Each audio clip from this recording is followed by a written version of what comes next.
Bonjour à toutes et à tous. Alors, avant de commencer, je vais vous demander de couper vos portables, ou du moins de les mettre sur silencieux, parce que comme il y a une prise de son, je ne voudrais pas que ça dérange. En tout cas, merci à vous toutes et à vous tous d'être là cet après-midi, et merci au GHR Paris-Île-de-France de cette invitation et de cette confiance renouvelée. C'est un vrai plaisir de vous retrouver. Et pour certains d'entre vous, de prolonger ensemble le travail entamé lors de notre première conférence. Alors pour ceux qui ne me connaissent pas, mais qui n'étaient pas là la dernière fois, eh bien, je suis Aurélie Lutrin, je suis la présidente du cabinet EOCosmo et j'accompagne les entreprises dans leur conformité RGPD notamment et dans leur transformation numérique. Alors aujourd'hui, autant la première fois, donc, on avait abordé vos données Val de l'Or, aujourd'hui je vais vous dire quelque chose d'un peu plus brutal. Votre or dort, et pendant qu'il dort, d'autres l'exploitent. Et cela, ce sont vos concurrents, ou pire, des plateformes que vous nourrissez sans le savoir. Avant de vous parler d'intelligence artificielle, j'ai besoin de vous poser quelques questions. Donc là, c'est la partie sondage. Est-ce que vous savez combien de clients fidèles n'ont pas remis les pieds chez vous depuis 3 mois ? Que vous avez un nombre précis en tête. Levez la main ceux qui ont un chiffre précis en tête. Combien vous coûte une mauvaise estimation de stock ce mois-ci ou le mois dernier? Combien de clients avez-vous perdu à cause d'un avis Google sans réponse? Donc là, on voit bien qu'il y a un petit miroir brutal là aussi. Donc si ces réponses ne sont pas claires, c'est que vous avez déjà perdu de l'argent. Autant le dire clairement. Et ce que vous venez de vivre, effectivement, c'est un miroir, c'est celui de milliers d'établissements du secteur, hein, vous n'êtes pas les seuls, et je dirais même des millions d'entreprises en France, puisque finalement tous les chefs d'entreprise sont logés un peu à la même enseigne, pratiquement, des outils empilés sans stratégie, des décisions prises à l'instinct, ce qui ne veut pas dire que c'est mauvais, mais on est encore parfois dans l'empirisme, et des trésors de données dormants, dispersés, inexploités. Et pendant ce temps, on vous vend des solutions miracles, des IA hors sol parfois, des gadgets algorithmiques. Mais voici la vérité simple que vous n'entendrez pas dans une pub LinkedIn. L'IA ne fera rien pour vous si vous ne savez pas ce que vous cherchez à améliorer. Ça, je vais le marteler tout au long de la conférence. Alors, je vais finalement vous poser aussi une question. Est-ce que vous avez souvent entendu dire que l'IA allait remplacer les métiers du service?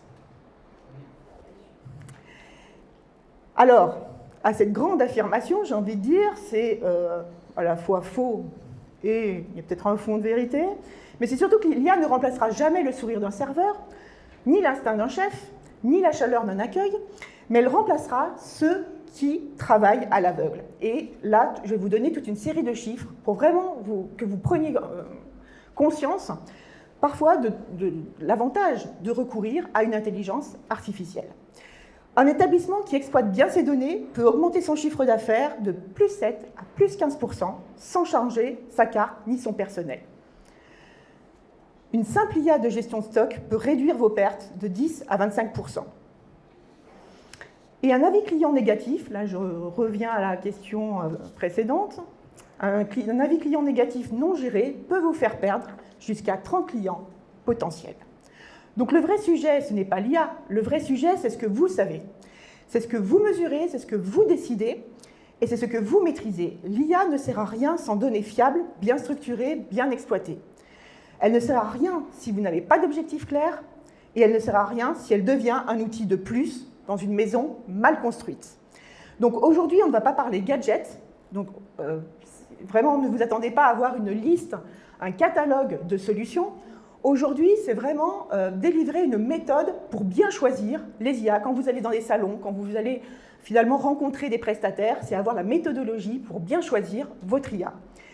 Et choisir une IA, c'est vraiment construire une maison solide, avec des fondations, les données, une structure pensée en amont, c'est votre système d'information, des usages cohérents, ce sont vos besoins, et il va falloir penser aussi aux extensions évolutives, ce sont vos ambitions.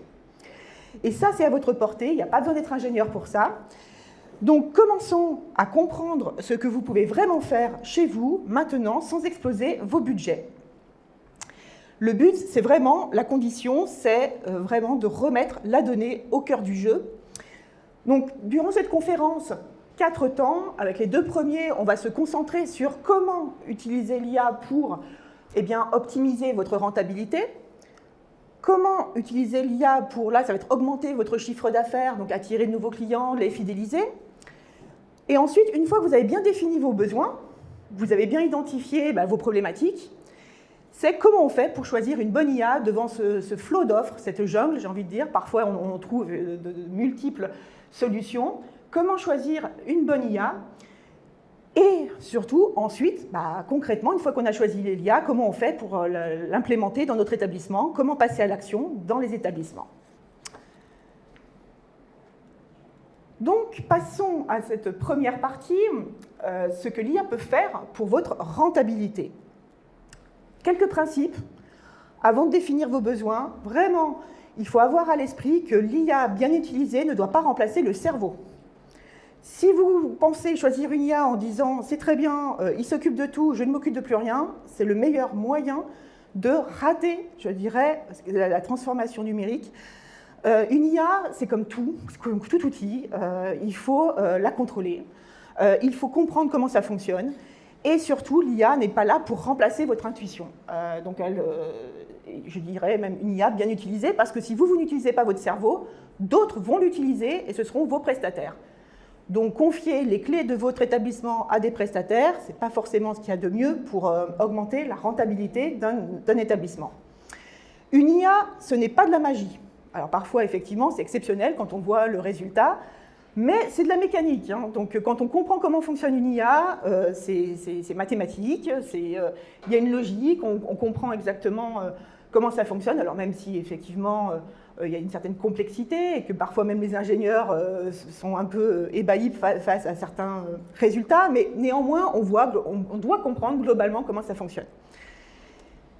Et surtout, encore une fois, avant de se lancer dans l'IA, il est indispensable de mettre en place les fondations, à savoir structurer vos données, les sécuriser et maîtriser vos données. Ça, pas de projet IA si vous n'avez pas ces fondamentaux. Ce qui va demander, avant de se lancer dans les outils, parfois de faire un peu de home staging et finalement de faire une petite rénovation de vos systèmes d'information. C'est pour votre bien, c'est-à-dire qu'après, vous êtes tranquille pour les années à venir. Donc, encore une fois, comme on a dit, le but, ce n'est pas vraiment d'être complet sur les différentes applications de l'IA, parce que sinon, je devrais vous séquestrer pendant quelques jours et vous m'en voudriez. Donc, à partir de là, on va plutôt prendre des sujets qui vous concernent à peu près tous et toutes et voir comment l'IA peut permettre de résoudre certaines problématiques. Mais encore une fois, l'étape numéro 1, ça va être de vous connaître vous-même et de vous poser la question, quel problème je rencontre dans la gestion de mon entreprise, dans la gestion de mon établissement. Prenons par exemple la réduction du gaspillage alimentaire. Alors, petite question, qui ici jette des produits toutes les semaines? À peu près. Donc, on voit bien que le gaspillage alimentaire atteint bien évidemment votre marge, c'est un peu le nerf de la guerre. Et donc, comment une IA peut vous aider à réduire au maximum ce gaspillage alimentaire?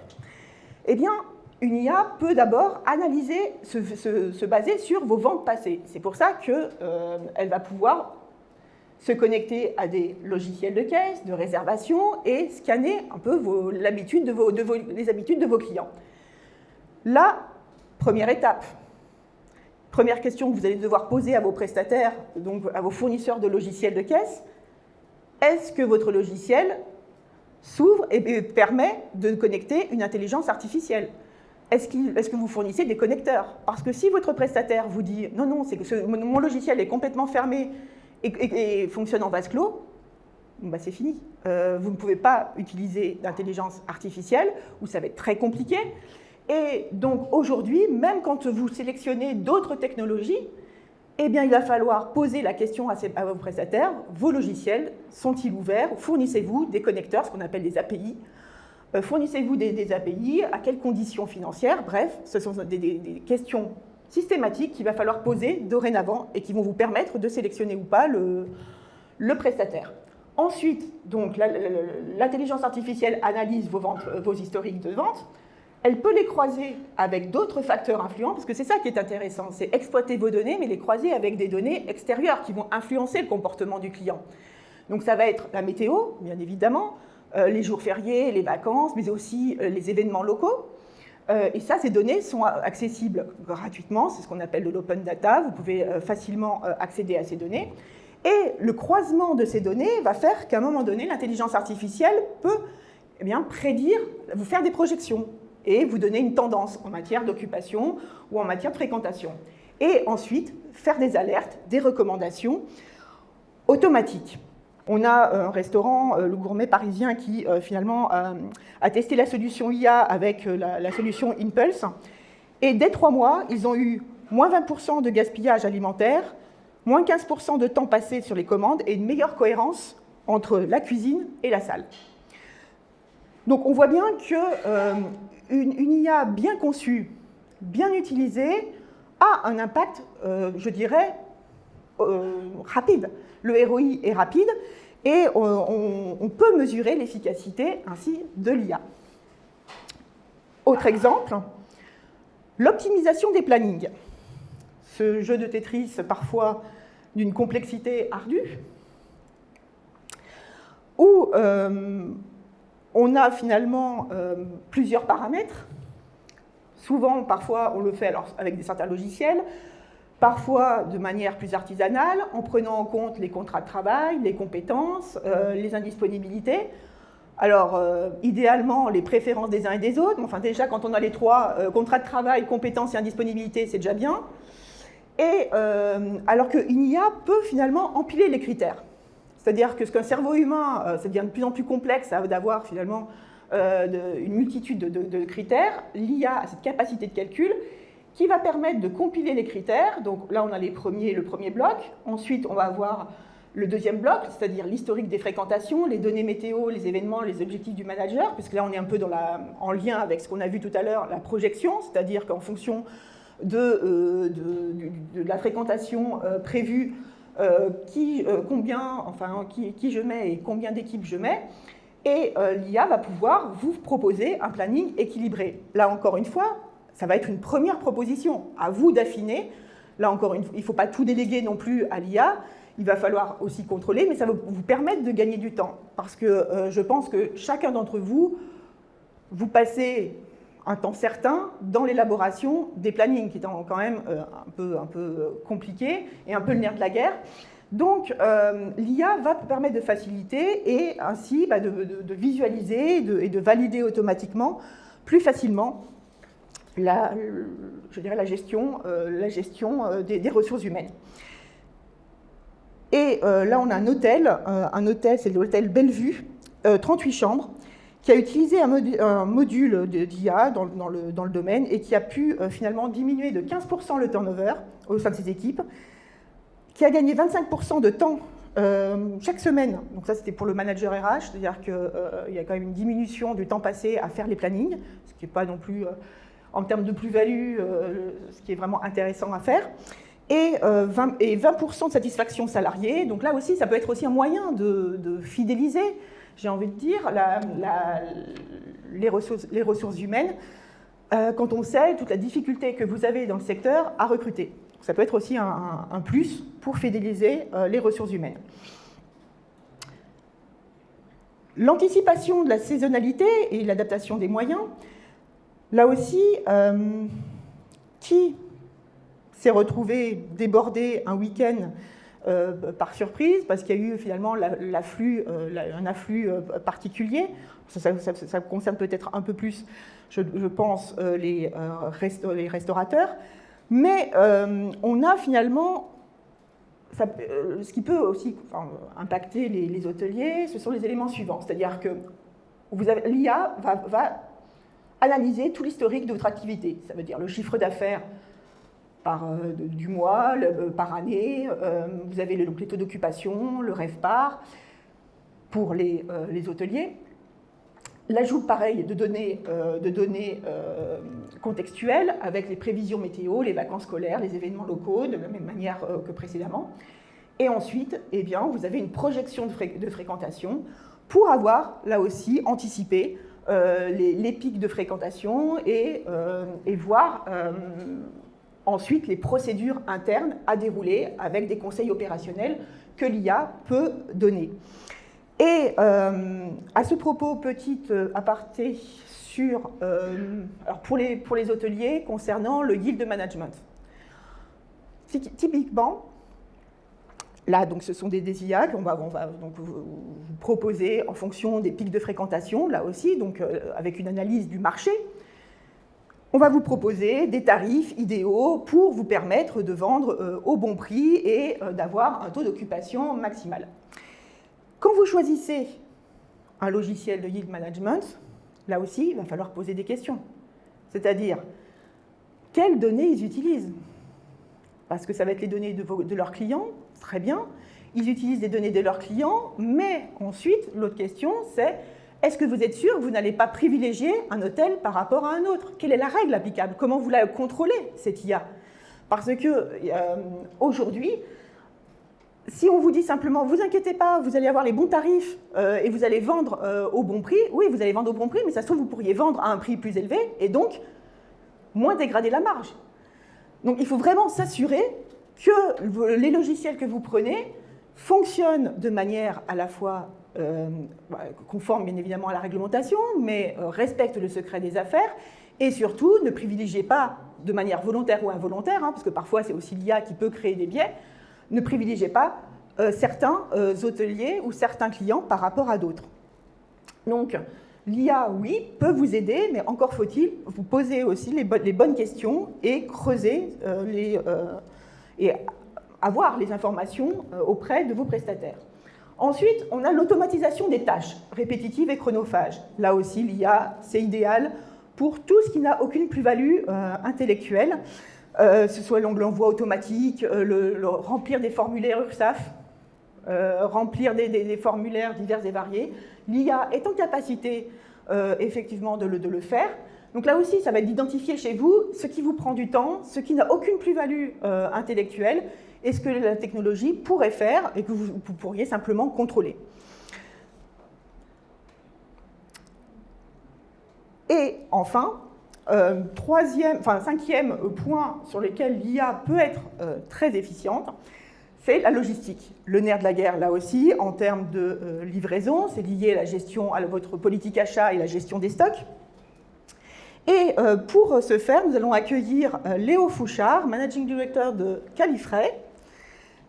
Léo, alors... Bonjour à tous, bonjour à toutes. Vous m'entendez bien? Oui. Parfaitement.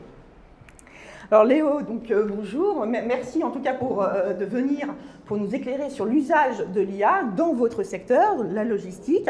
Alors en quelques mots d'abord, Califray. Qu'est-ce que fait Califray? Qu'est-ce que Califray? Ouais, je vais vous parler un peu de Califray, mais déjà merci pour l'invitation, merci à Pascal et Alice. Vous m'entendez pas bien? Je vous connais. Je prends le micro. Est-ce que c'est mieux comme ça? Parfait. Je voulais remercier le GHR et particulièrement Pascal et Alice pour leur invitation. Je vais vous parler un petit peu de Califray et d'IA, parce que nous, on est créateurs d'IA dans le secteur de l'alimentaire depuis maintenant plus de 10 ans.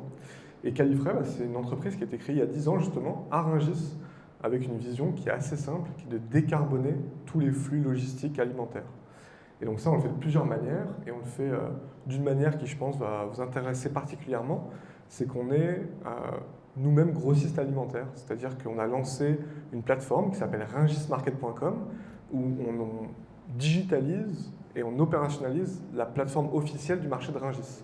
Donc c'est une plateforme sur laquelle des restaurants, des hôtels peuvent acheter n'importe quel produit qu'ils trouveraient à Rungis, que ce soit des produits frais, des produits secs, des boissons, tous les produits que vous trouvez à Rungis quand vous y rendez de nuit, si certains d'entre vous s'y sont déjà rendus ou s'y rendent régulièrement, ce que je n'espère pas pour vous parce que c'est très fatigant, et on a digitalisé ce marché-là en apportant énormément de nouvelles technologies, à la fois pour la prise de commande, pour faciliter aux restaurateurs cette prise de commande, mais on a utilisé beaucoup d'IA, de façon à pouvoir optimiser toute cette chaîne logistique, de pouvoir optimiser tous ces flux de marchandises, ces flux de commandes.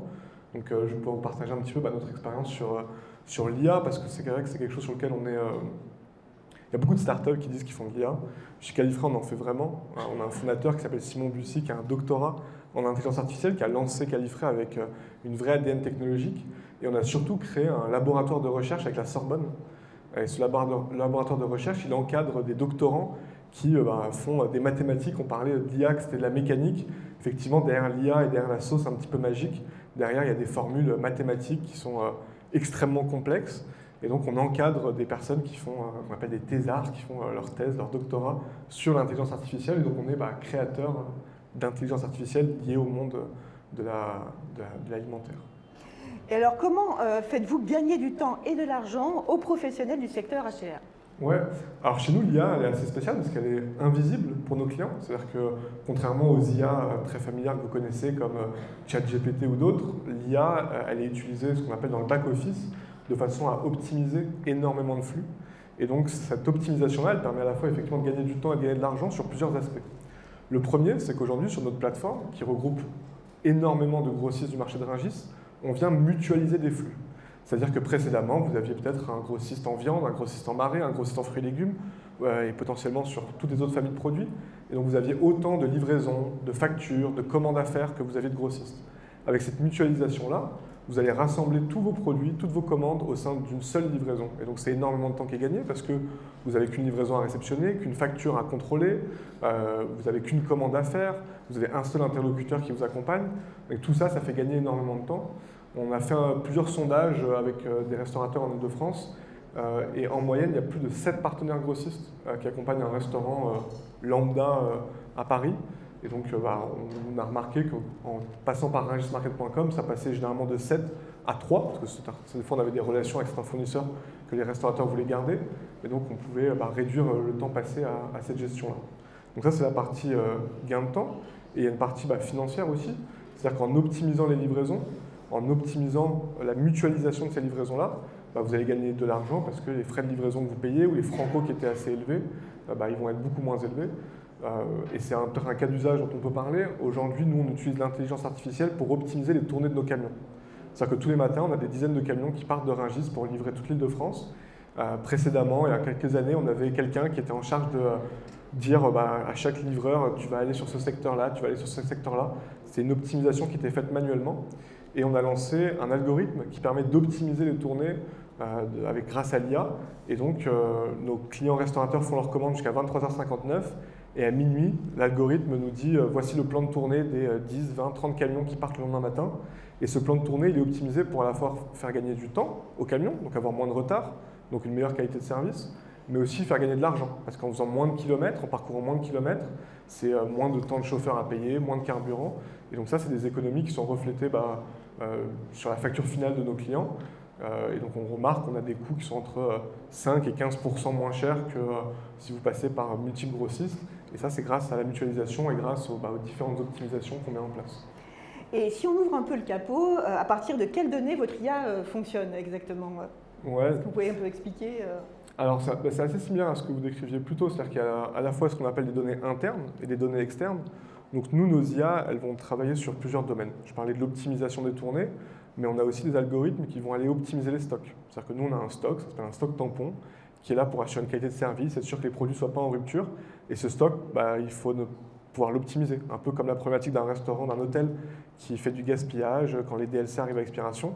On a le même sujet. Donc on vient ici optimiser le stock avec plein de critères qui sont pris en compte. Mais les premiers critères, c'est des données internes. Donc ça va être des prédictions de vente, des historiques de vente, toutes les données qui permettent en fait de comprendre les habitudes d'achat.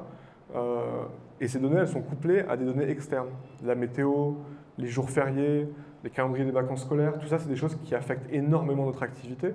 Et donc, en couplant toutes ces données-là, on arrive à avoir des prédictions qui sont assez fiables de façon à pouvoir prédire la demande dans les jours à venir. Et justement, concrètement, quel résultat ça donne? Est-ce que vous pouvez donner un exemple très concret de réduction, comme on en parlait tout à l'heure, de gaspillage grâce à votre système? Oui, bien sûr. Aujourd'hui, il y a 3 manières dont travailler sur le gaspillage, qui pour nous est un point important, parce que quand on parle de décarbonation, c'est pas uniquement de faire en sorte qu'il y ait moins de camions sur les routes, mais c'est aussi faire en sorte que quand on produit des aliments, qu'on a des agriculteurs, des paysans, des personnes qui viennent avec des beaux produits, ce serait dommage de les jeter. Et donc on a 3 aspects sur lesquels on travaille pour optimiser le gaspillage. Le premier, c'est ce que je disais sur la partie algorithmique. Et donc on a un algorithme qui permet de faire de la prédiction de commandes. Et donc nos équipes qui travaillent en partenariat avec les grossistes à Rungis ont accès à cet algorithme qui leur dit aujourd'hui pour remplir le stock, il faut commander 300 kg de mozzarella, 200 kg de parmesan, etc. Et ça sur des centaines de produits. Et donc c'est une aide à la décision. Il y a toujours un humain qui prend la décision, mais ça permet d'optimiser les stocks. Ça c'est le premier aspect. Le deuxième aspect, c'est quelque chose qui est fait en partenariat avec nos clients, c'est-à-dire qu'on va nous mettre en avant de manière assez automatisée des promotions, des DLC courtes, de façon à pouvoir, avant d'avoir du stock à jeter, on sait qu'on peut le mettre en promotion, on peut le proposer à nos partenaires. On a des communautés de clients sur WhatsApp, donc on est capable tous les jours de proposer des produits qui sont en DLC très très courtes des fois, et ça permet de réduire le gaspillage, parce qu'avant que ça arrive à la fin et qu'on ne puisse plus le vendre, on arrive avec des promotions. Et le troisième aspect, c'est lié à la mutualisation. Comme on mutualise aujourd'hui des dizaines de grossistes et des dizaines de commandes, quand vous allez dans un restaurant ou quand vous êtes un hôtel, vous avez des minimums de commandes à respecter chez vos grossistes. Et donc ces minimums de commandes, des fois, ils vous empêchent de faire des commandes tous les jours. Vous allez le faire peut-être 2 fois par semaine, 3 fois par semaine, des fois une seule fois par semaine quand c'est des produits peut-être un peu plus atypiques. Nous, le minimum de commande, il est à 100 € et il concerne le panier complet. C'est-à-dire que vous pouvez aussi bien commander des éponges, du papier toilette que des produits de grande qualité, des produits frais, des fruits et des légumes. Et donc le fait de pouvoir avoir un minimum de commandes qui soit très bas, ça permet de faire des commandes quasiment tous les jours. Et c'est ce qu'on voit, c'est que nos clients ils font des commandes à minima, c'est du 3 fois par semaine. Et certains qui le font tous les jours, de façon à pouvoir, chez nos clients, avoir le moins de stock possible. On sait aussi que, par exemple, que nos clients à Paris, ils ont très très peu d'espace pour stocker. C'est un peu les restaurants parisiens qui ont des fois en sous-sol des caves ou des endroits de stockage qui sont assez réduits. Et donc le fait de pouvoir faire des commandes extrêmement régulières avec un minimum de commandes très courtes, on va éviter le gaspillage, mais là, au niveau du restaurant. Et justement, si on étend finalement sur les gains globaux que vos clients observent-ils, quelle catégorie de gains peuvent-ils observer très rapidement? Parce que c'est ça aussi, quand on utilise une IA, on a toujours peur qu'on n'ait pas le ROI rapide. Et vous, qu'est-ce que vous avez pu constater chez vos clients? Ouais.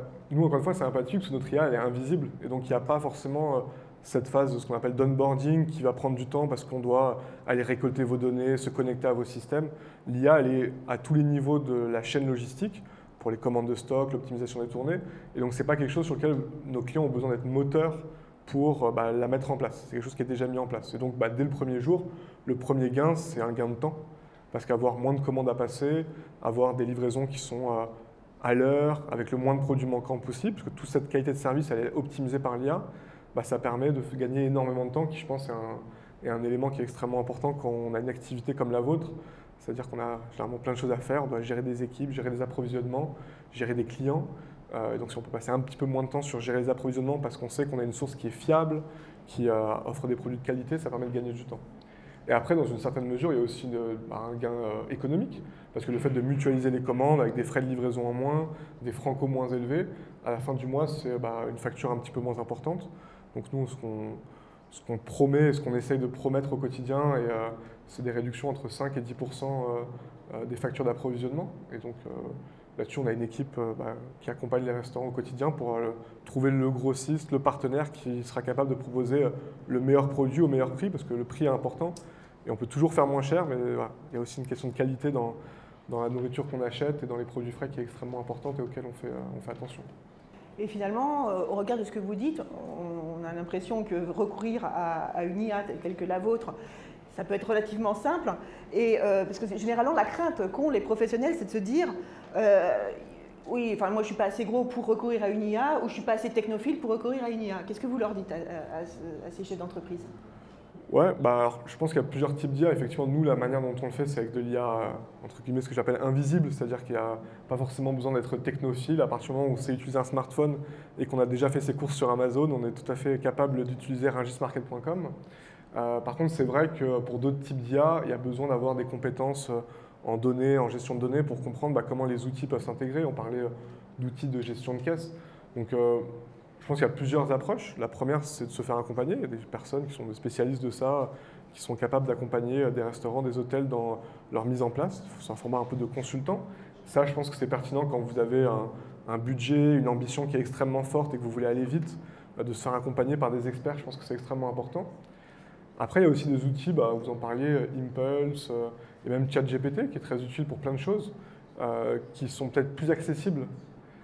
Avec parcimonie quand même, ChatGPT pour certaines choses, mais oui, effectivement. Bien sûr. Après, nous on est créateurs d'IA, donc on est très technophile et forcément on sait les utiliser. Et c'est sûr qu'il y a plein de mises en garde et de choses sur lesquelles il faut faire très attention quand on utilise des outils comme ChatGPT ou d'autres, bien évidemment.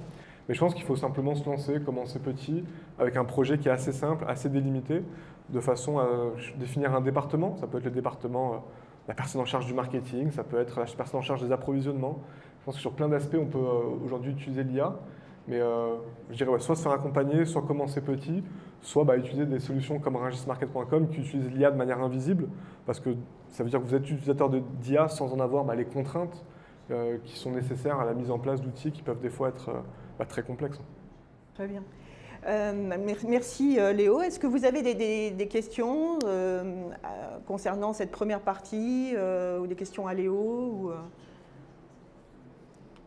Est-ce que c'était clair? Surtout, parce que parfois… Bon. J'espère que c'était clair. S'il y avait des questions, je suis là, je ne bouge pas, donc n'hésitez pas.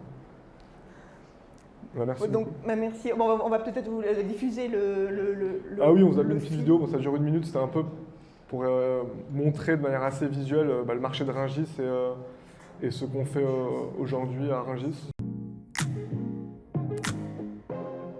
J'ai choisi Rungis Market, surtout pour la facilité comme on fait les commandes. Je trouve que c'est hyper intuitif déjà d'utiliser Rungis. On ajoute nos produits à notre panier, on commande, on reçoit la commande le lendemain, et on met dans les frigos. Aussi simple que ça.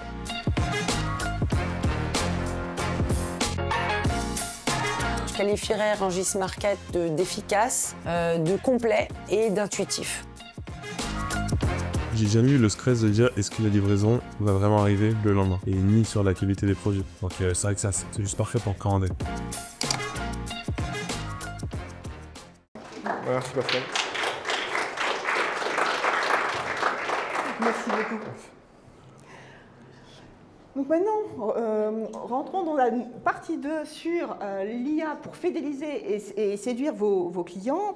Donc là, je vais vous renvoyer pour une partie à la deuxième conférence où on avait évoqué la manière de gérer les avis et les messages de manière automatisée donc sur les réseaux sociaux, avec notamment certaines IA comme Malou qui peuvent automatiser votre communication, vous alerter et alerter sur les signaux faibles en matière d'avis, parce que là aussi, il faut réagir rapidement.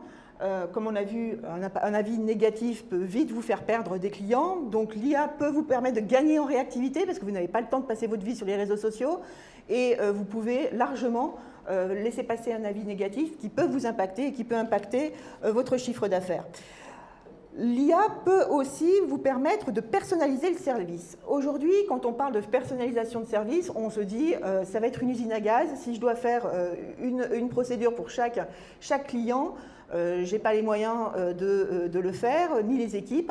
Donc, on va faire des prestations qui vont convenir à la majorité. L'avantage de l'IA, c'est que ça va vous permettre de remonter des informations sur vos clients de manière automatique, sur par exemple leur fréquentation, ce qu'ils dépensent exactement dans votre établissement, et d'automatiser des programmes de fidélité. C'est-à-dire vous-même, vous allez pouvoir dire si un client dépense tant d'euros par mois ou par an, eh bien il passe à une certaine catégorie, et là je vais lui proposer une offre spécifique, je vais lui offrir peut-être quelque chose, et l'IA va pouvoir aussi automatiser les procédures internes, c'est-à-dire qu'à partir du moment où vous avez identifié ce que vous voulez offrir à une certaine typologie de clients, eh bien, vos collaboratrices et vos collaborateurs vont être informés dès lors que cette personne va réserver qu'il va falloir lui offrir quelque chose ou lui faire un prix. Bref, là aussi, ça va permettre de fluidifier l'information et d'automatiser eh bien, la personnalisation du service. Et c'est ainsi que vous allez pouvoir rentrer dans une gestion de votre clientèle, ça va être presque de la dentelle, du sur-mesure. Et c'est ça qui va permettre aussi de fidéliser ou d'acquérir une nouvelle clientèle. Et c'est aujourd'hui ce qu'attendent aussi les clients qui sont un peu biberonnés aux plateformes, c'est finalement se sentir eh bien, un peu unique, reconnu, et l'IA peut vous permettre eh bien, d'accéder à ce besoin effectivement de reconnaissance des clients. Alors, une fois que l'on a un peu défini les besoins, qu'on a identifié ce que l'on pouvait améliorer dans nos structures, le gros sujet va être comment choisir une bonne IA, sachant que vous êtes sollicité régulièrement par des prestataires, que lorsque vous allez dans les salons, il y a une pléthore d'offres. Comment s'en sortir? Eh bien, tout d'abord, le premier critère de sélection, là, c'est la réglementation européenne. Vous devez vous dire, bon, s'ils sont sur le marché, c'est qu'ils respectent le RGPD.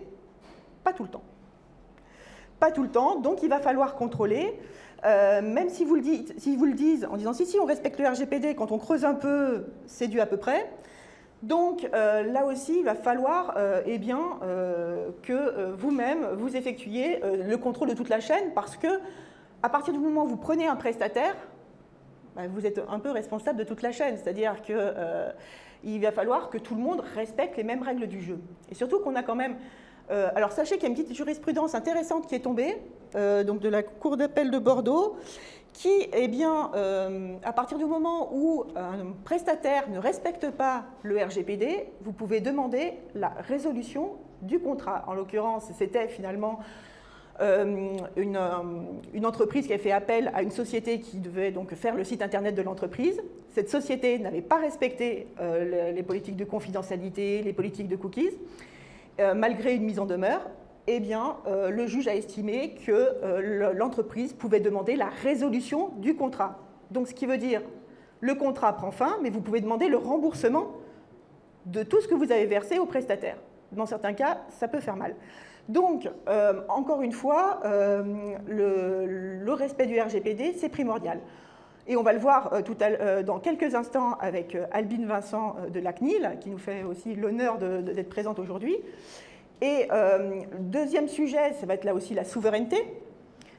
Pour ceux qui me connaissent, bon, certains vont penser que je suis un peu psychorigide, voire que je tourne en rond sur le sujet, mais la souveraineté numérique, c'est aussi très important. Savoir quel droit s'applique. Est-ce que le prestataire vous lie technologiquement parlant, c'est-à-dire vous empêche eh bien, d'utiliser vos données ou de l'utiliser comme vous voulez? Est-ce que vous êtes en lien de dépendance technologique et est-ce que du droit étranger s'applique à votre établissement, du droit américain ou du droit chinois? Oui, il faut se poser les questions. Il faut d'autant plus se poser les questions que parfois, certains hôteliers eh bien, reçoivent des délégations étrangères, des délégations diplomatiques, des clientèles d'affaires parfois sensibles. Et donc, par les temps qui courent et vu la géopolitique actuelle, eh bien, si notre établissement est soumis au droit américain ou à un droit chinois, ça peut poser véritablement des problèmes pour vous, pour votre secret des affaires et pour la sécurité de vos clients. Donc, et bien évidemment, l'éthique, parce qu'une IA, ce n'est pas un petit joujou sympa. Derrière, il y a aussi parfois, quand on utilise des données personnelles, une des considérations éthiques. Et encore une fois, tout ce qui est techniquement possible doit être humainement maîtrisé. Ça, c'est donc une citation de Jacques Ellul, mais qui s'applique vraiment à l'IA. C'est-à-dire que, encore une fois, il va falloir, tout ce que vous prenez, eh bien, il va falloir que vous le maîtrisiez. Ça ne veut pas dire que vous deveniez développeur ou ingénieur, c'est pas ça, mais vous sachiez exactement de quoi il en retourne, comment sont traitées vos données, qui les utilise, qui les exploite, comment elles sont exploitées. C'est-à-dire une traçabilité, une transparence, c'est primordial. Et c'est ce qui garantira la qualité de votre intelligence artificielle. Et encore une fois, la technologie ne décide jamais seule. Ce sont les humains qui décident du monde qu'ils construisent. Et pour vous, ça va être exactement ça. C'est-à-dire qu'une IA ne décide jamais seule. C'est vous qui allez décider ce que vous allez en faire. Et donc, c'est à vous de construire ce cahier des charges, de construire les objectifs et de répondre à cette fameuse question, qui est un peu la ligne éditoriale de cette conférence, c'est l'IA, pourquoi faire? Alors maintenant, donc on a vu quelles étaient vos problématiques, on a vu comment choisir une bonne IA. Maintenant, comment fait-on pour l'implémenter? Tout d'abord, il faut vraiment prendre conscience qu'un bon système vaut mieux qu'une addition de solutions. Aujourd'hui, quand on regarde un peu les établissements, on voit bien qu'il y a un millefeuille applicatif. C'est normal, vous avez fait des salons, le temps passe, vous vous dites tiens, ça va être sympa pour mon CRM, ça c'est sympa pour mon logiciel de caisse, et petit à petit, vous avez un empilement de solutions. Le problème, c'est que vous avez des briques, mais vous n'avez pas le ciment. Les données ne peuvent pas circuler entre elles, vous n'avez pas de système, je dirais, qui va permettre de lier toutes vos applications. Et donc, il est aujourd'hui important de prendre le temps, prendre du recul pour voir ce que vous avez et comment lier toutes ces applications pour en faire une structure solide. Et finalement, comment implanter une IA? Eh bien, en 6 étapes. Voici un peu le processus. Tout d'abord, et on l'a régulièrement répété tout au long de cette conférence, ça va être se réapproprier ces données et ces procédures. Très clairement, ça va être finalement de savoir où sont mes données, quel prestataire les a, où est-ce qu'elles sont stockées, comment elles sont sécurisées, tout ce qu'on a vu finalement lors des précédentes conférences, et recenser aussi vos procédures internes actuelles. Parce que parfois, il y a des procédures qui se font, c'est pas par la pratique, il n'y a pas forcément de recueil de procédures, et de prendre le temps de voir comment votre établissement fonctionne dans la vraie vie. D'analyser la pertinence, la redondance ou parfois l'obsolescence de certaines données, ça permet aussi de faire le ménage, parce que parfois on a des empilements des données qui ne servent plus à rien, donc ça permet là aussi de repartir sur de bonnes bases, et aussi de voir si vous n'avez pas des doublons en termes d'applications, parce que plus le temps passe, plus parfois on prend un empilement d'applications qui parfois font doublons, sont redondantes, donc ça permet de, là aussi, remettre à plat le système d'information et de créer une base de données exploitable, organisée et sécurisée. Ensuite, ça va être finalement de choisir un premier défi clair, comme on l'a dit tout à l'heure. Le but, ce n'est pas de révolutionner votre établissement tout de suite, ça va être de prendre l'urgence du moment là où vous perdez le plus d'argent. Généralement, c'est ça le critère de sélection du premier cas d'usage, et de voir comment vous pouvez régler cette problématique rapidement pour en faire finalement un indicateur bien mesurable et voir le ROI que vous allez avoir grâce à cette nouvelle technologie. Ensuite, ça va être de tester petit, sécuriser vite et apprendre en marchant. Parce qu'effectivement, il faut prendre conscience qu'une IA, ce n'est pas non plus la perfection tout de suite. Ça demande parfois un certain temps d'acclimatation. Il faut que les équipes puissent aussi l'appréhender. Et c'est pour ça que, alors je l'ai mis en 4e position, mais ça pourrait être même tout au long de la chaîne, il va falloir impliquer les équipes et écouter ses besoins. Il n'y a que comme ça que vous allez amener les équipes à ne pas résister au changement. L'être humain est ce qu'il est, dès lors qu'on change les habitudes, il y a parfois des crispations. On a toujours fait comme ça, globalement, on s'en sort. Sauf que là, il va falloir, même au niveau, je dirais, de la phase 1, voir comment vos équipes fonctionnent. Parce que parfois, il y a des pratiques officieuses qui se déclarent, en plus des procédures officielles. Et or, on peut parfois être agréablement surpris, donc autant en profiter et généraliser des bonnes pratiques, mais parfois on peut être désagréablement surpris sur l'utilisation de certaines données.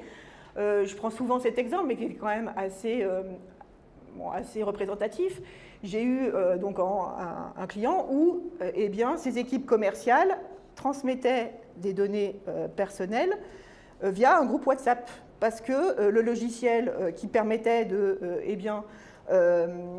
traiter ces données personnelles n'était pas forcément ergonomique pour eux. Ils pensaient que WhatsApp c'était bien plus fluide, bien plus sympathique, et donc ils passaient par WhatsApp.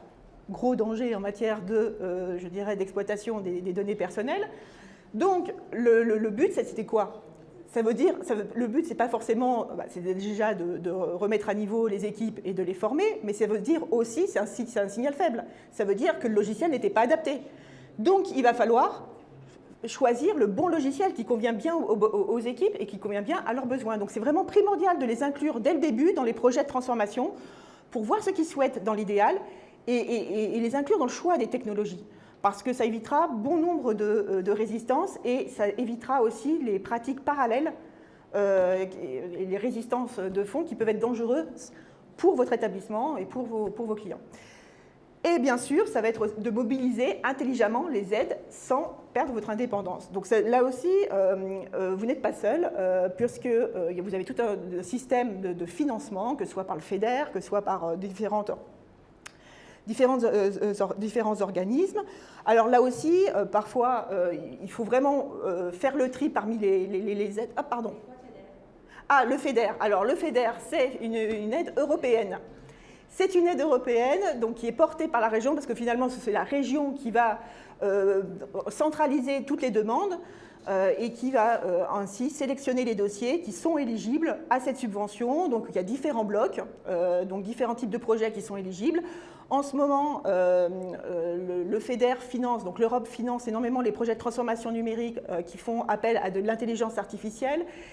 Tous les projets qui visent aussi à sécuriser, donc tout ce qui est cybersécurité, là aussi, parce qu'il y a une conscience que si on a un écosystème qui n'est pas sécurisé, c'est un écosystème qui est fragile économiquement. Donc ça va être une priorité pour l'Europe de financer ce genre de projet. Donc là aussi, si vous vous lancez dans une transformation numérique, ne demandez pas des subventions pour une petite application. Voyez projet de transformation globale et voyez ce que vous pouvez faire financer dans son ensemble. Donc c'est prendre le temps de voir, dans l'idéal, toutes les solutions dont vous avez besoin pour ensuite monter un dossier structuré pour démontrer que vous voulez à la fois sécuriser vos données et implémenter de l'intelligence artificielle ou implémenter d'autres technologies qui vont vous permettre d'accroître votre performance économique et de sécuriser vos établissements. Vous avez pour vos collaborateurs aussi les financements via les OPCO ou l'ACTO, sachant que là en ce moment, ils ne financent plus trop parce qu'il y a un petit problème budgétaire, mais je pense que d'ici quelques mois, le sujet sera peut-être réglé. Mais vous pourrez donc faire appel aux OPCO pour financer la formation de vos équipes. Bref, il y a toute une stratégie à mettre en place. Vous avez des prêts à taux zéro, il y a la Banque des Territoires qui propose, la BPI, enfin il y a beaucoup d'organismes qui proposent des aides. Et bien évidemment, ça va être de mesurer, d'ajuster, de documenter et de célébrer les réussites, puisque là aussi, un plan de transformation numérique, il y aura forcément parfois des petits échecs, mais ça veut dire qu'il faut apprendre aussi des échecs et rebondir et faire en sorte que les objectifs soient atteints. C'est ça aussi un processus d'implémentation d'intelligence artificielle ou de technologie, c'est d'être dans un cercle de performance continue, d'amélioration continue.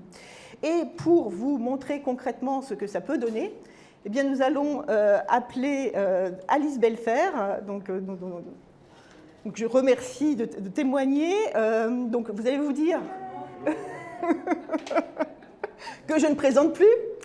Mais que je vais quand même présenter. Donc la directrice qui intervient en sa qualité de directrice de l'hôtel Baudelaire Opéra et que j'accompagne. Là, vous allez vous dire un placement de produit, mais non. Pourquoi je l'ai choisi? C'est parce que c'est pour vous montrer qu'un hôtel d'une vingtaine de chambres se lance dans la transformation numérique, que ce n'est pas l'apanage des grands groupes et que ça va permettre aussi, le but c'est de permettre d'augmenter la rentabilité d'un établissement. Mais je vais laisser Alice témoigner. Bonjour tout le monde. Tu m'as ôté 9 chambres, j'ai 29 chambres. 29 chambres, j'ai dit une vingtaine, donc on reste dans la vingtaine. Une grosse vingtaine. Donc Alice Belfer, bonjour, hôtel Baudelaire Opéra à Paris, juste à côté, on est à 5 minutes. On a 40% de travailleurs handicapés. Alors 40% c'est beaucoup, en fait on est 10 et j'ai 4 travailleurs handicapés, dont moi-même. Et je voulais, ça fait donc 25 ans que je suis à la tête de l'hôtel et je voulais une solution qui n'était pas du tout orientée sur une amélioration économique, et je voulais surtout améliorer les conditions de travail. Je voulais que du travail répétitif soit fait tout seul. Bon, c'est une solution magique, hein. Mais je pense que si je vous parle de pré-auto, ranger les réservations, attribuer la chambre, la commande des petits-déj, combien de linge est-ce qu'il faut que je prenne, qu'est-ce qu'il faut que je commande chez tel ou tel fournisseur et faire des inventaires, ça fait 25 ans que je fais ça et j'en peux plus en fait. Voilà, donc j'ai beaucoup travaillé à la réception et je me suis aussi appuyée sur les dires de l'équipe, hein, parce que ça a vraiment été un travail de fond. Donc ce qui nous a lancé, c'était surtout l'amélioration des conditions de travail. Et je pense qu'il y a d'autres bénéfices à en tirer. Je suis en train de te piquer tes questions. Non, pas du tout, pas du tout. Mais justement, c'est au départ, parce que ça ne s'est pas fait tout seul, ce cheminement intellectuel, ce n'était pas forcément évident de prime abord. Quelles étaient tes premières appréhensions ? Alors, quand on parle des réfractaires au changement, je pense que dans mon équipe, je suis la pire. Parce que ça fait 25 ans que je fais ça, parce que j'ai plein de différents logiciels que je finis par connaître par cœur. D'ailleurs, je pense qu'il y en a beaucoup qui sont très bien, mais que je ne considère même pas de changer parce que j'ai déjà l'habitude. Donc, je suis un peu... voilà, il ne faut pas dire ancienne école. Je me suis dit qu'en fait, l'IA, ce n'était pas pour nous. Que ça roulait, que parfois c'était pas très fluide, mais c'était complètement faisable. Je me suis dit que ça ne me touchait pas parce qu'on était une TPE, que j'ai pas vu. En fait, je ne suis pas sortie de chaque logiciel. Je pense au CRM, je pense au PMS, je pense à tous ces outils qui nous aident. Je ne suis pas sortie pour regarder une vision d'interopérabilité. Donc il y a beaucoup de choses que je fais encore. Je pense que qui n'a pas un tableur Excel ici ? Enfin voilà, il y a des choses qu'on a tous et en fait, il n'y avait pas de liaison entre les uns et les autres. Donc le plus grand frein, en fait, la plus grosse appréhension que j'avais, c'était que ce n'était pas quelque chose dont on aurait besoin. Alors que toutes mes équipes m'en parlaient, hein, parce que j'ai aussi des jeunes qui travaillent avec nous, me parlaient de ChatGPT, évidemment. Je dois avouer que les mails sont un peu plus correctement répondus depuis ChatGPT, avec certaines fautes d'orthographe qui n'ont plus leur place. Voilà. Donc, l'appréhension que j'ai eue au début, c'était vraiment est-ce qu'on n'est pas trop petit pour ça ? Est-ce que je ne suis pas en train d'aller vers une solution qui est complètement disproportionnée par rapport à la taille de mon effectif et de mon hôtel ? Et alors, justement, quel a été le déclic ? Qu'est-ce qui a fait qu'il y a eu le basculement en se disant, bah si, finalement... Plusieurs choses. Déjà un peu un défi en train de me dire, bon, je suis en train d'être un peu ancienne là, il faut que je me rénove. Aussi parce que j'ai quand même été impactée par la première conférence qui avait lieu ici. Et parce qu'encore une fois, je voulais ôter la pénibilité. Vraiment, c'était la première urgence, c'était d'enlever tout ce qui était pénible, qui n'avait aucune valeur ajoutée, et de me dire que je m'appuie sur de l'IA sans m'en rendre compte. Par exemple, j'ai une pompe à insuline. Ma pompe à insuline, elle me diffuse de l'insuline quand j'ai besoin et elle s'arrête quand j'en ai pas besoin. Et ça a changé ma vie, complètement changé ma vie. Et je me dis que l'IA pouvait faire la même chose en fait pour la gestion de l'hôtellerie. Et alors, dans ce cas-là, comment vous avez structuré la démarche sur le mode opératoire Alors, mode opératoire, j'ai pris beaucoup de verres avec madame en train de discuter de ce qui... Non, ça c'est après. Tout abus d'alcool et donc non, pardon, on a pris beaucoup de chocolat chaud. Non, en fait, je me suis dit au début que ça revient avec les appréhensions, que le boulot était monstre. J'ai eu un déclic, c'est peut-être au bout de 2 ou 3 semaines de réfléchir sur le sujet, il fallait qu'on fasse un peu le recueil de procédures. Je vous donne un exemple. J'ai besoin d'un plombier un dimanche, évidemment c'est un dimanche 15 août. Je ne suis pas là, ma co-gestionnaire n'est pas là, le plombier ne va pas venir parce qu'on ne sait pas qui appeler. En fait, l'information dépend de la disponibilité des directeurs ou de la première de réception. C'était quelque chose qu'il fallait changer, il fallait qu'on fasse des procédures. Donc Aurélie est venue intervenir auprès des différents métiers, donc femme de chambre, veilleur de nuit, direction et également réceptionniste de jour.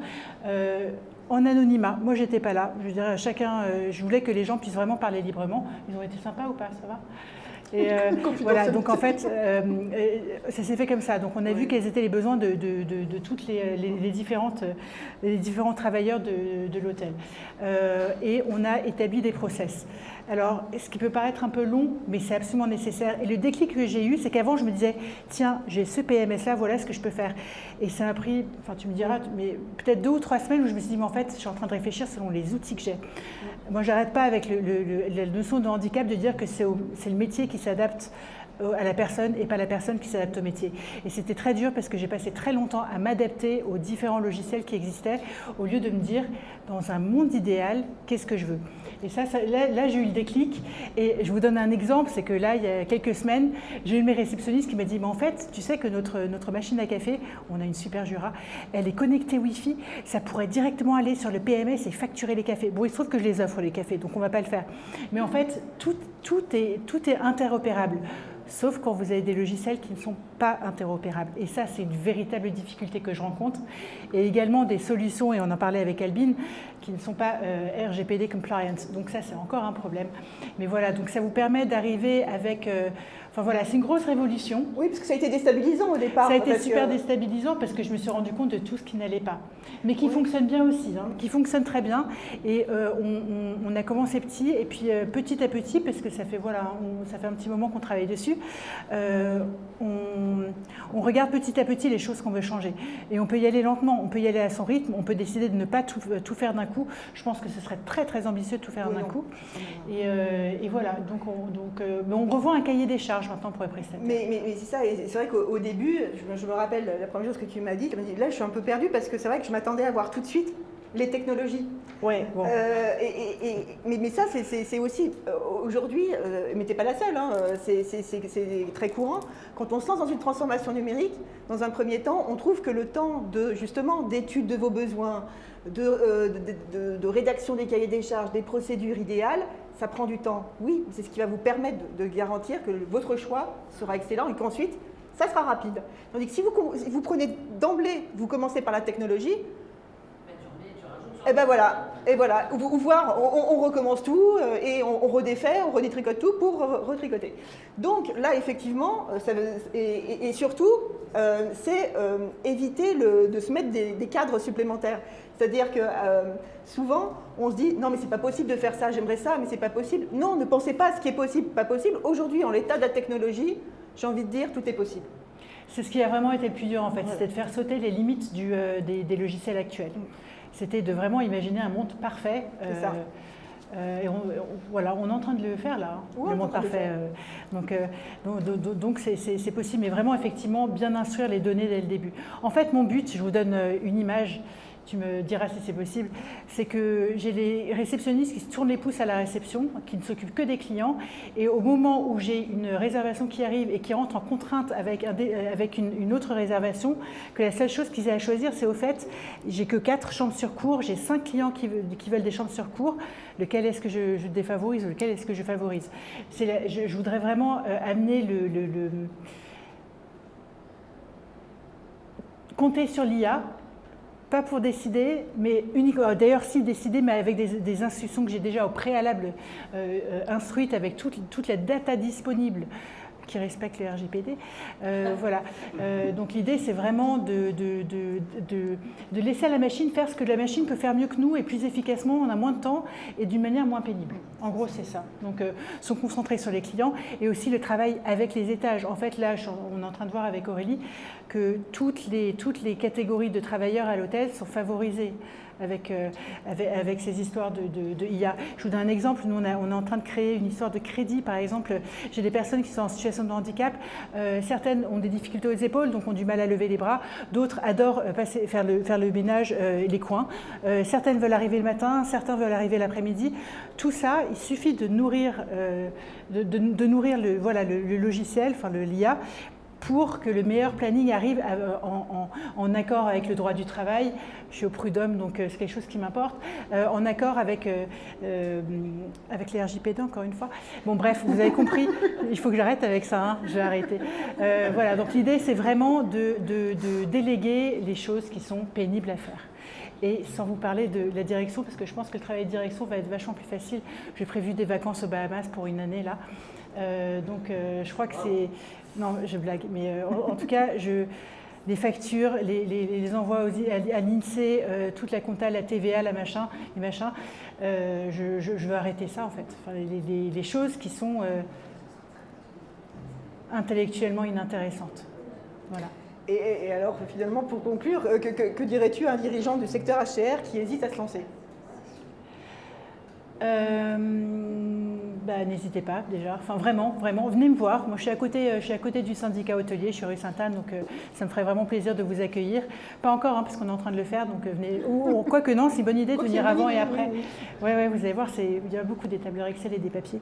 Je dirais que c'est peut-être bien d'être accompagné, que j'ai été réfractaire à un moment, que je suis ancienne école et que je suis en train de m'adapter. Donc si moi je peux le faire, je pense qu'on est nombreux à pouvoir changer là-dessus. Moi j'ai une petite question. Je voulais savoir si du coup,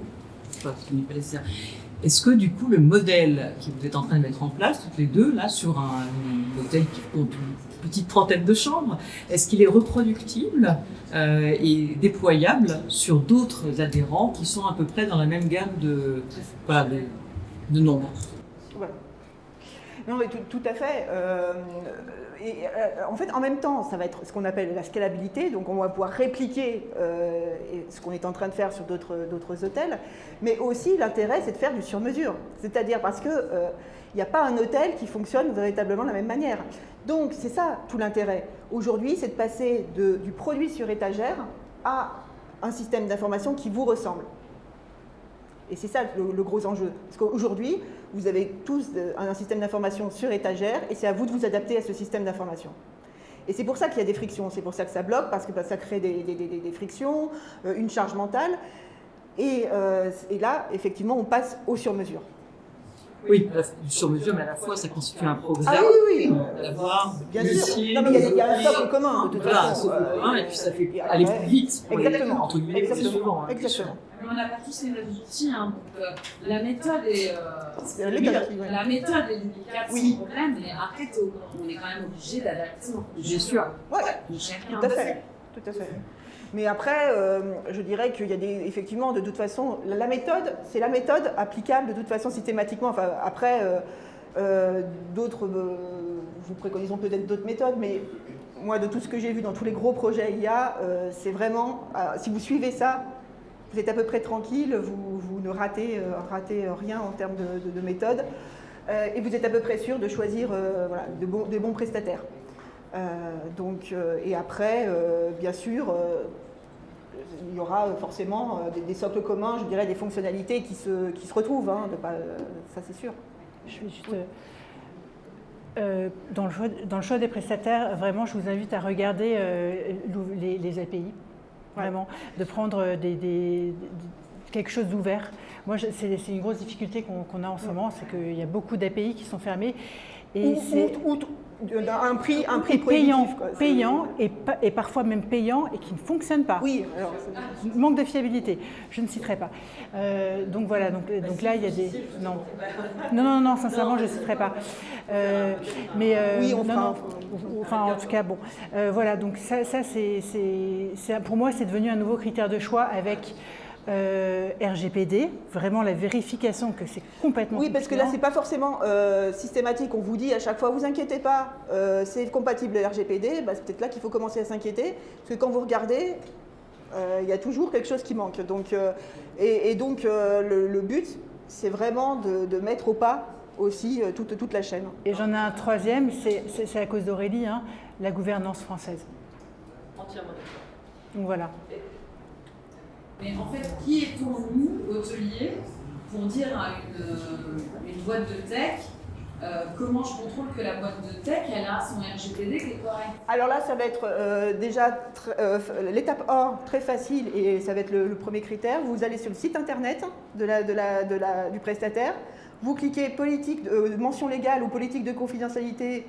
Généralement, il manque, je vais être 2 fois sur 3, la politique des cookies. Il manque dans la politique de confidentialité, il manque parfois le tiers de ce qu'il faudrait mettre dans une politique de confidentialité. Mais on ne sait pas ce qu'il manque. Non, alors c'est pour ça que ça va être à la fois le rôle du GHR, après de délivrer l'information.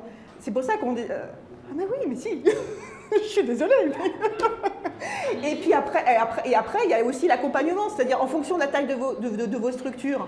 Parfois, vous pouvez faire appel à un DPO qui va contrôler tout ça, c'est-à-dire que donc un délégué à la protection des données qui va finalement, vous allez l'appeler en disant tiens, j'aimerais prendre telle technologie, regarde-moi si c'est OK ou pas. Et comme ça, voilà, vous pouvez déléguer. Là, il y a des conseils extérieurs là-dessus. On peut demander à ChatGPT de vérifier. Parfois, là, effectivement, testez justement. On parlait d'hallucinations. Faites le test. Vous allez voir. D'autres questions, des remarques, des témoignages? Non? Bon, Alice, merci beaucoup.